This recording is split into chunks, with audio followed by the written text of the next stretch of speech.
আমি এসে কিছুক্ষণ আগে দেখলাম যে এখানে প্রচুর কাজ পড়ে আছে, অনেকের দু একজনের পা কাটাও গেছে। তো সাথে সাথে আমি আমার ছেলেগুলোকে নিয়ে, আমার যে টিম আছে ট্রাফিকের টিমকে নিয়ে আমরা এই কাজগুলোকে তুলে, এর আগেও এক টোটোয় করে নিয়ে গিয়ে বাইরে ফেলে এসেছি।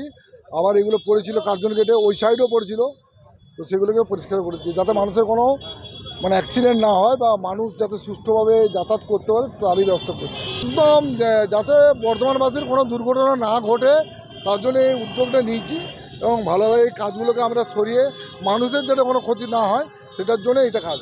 আমার কাজ হচ্ছে মানুষকে সেবা দেওয়া।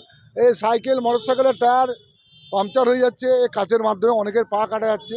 তো আমি এগুলোকে তুলে আমার টিমকে দিয়ে তুলিয়ে এটাকে আমি বাইরে এটাকে পরিষ্কার করছি, কার্জন গেট প্রাণকেন্দ্রটাকে পরিষ্কার করছি।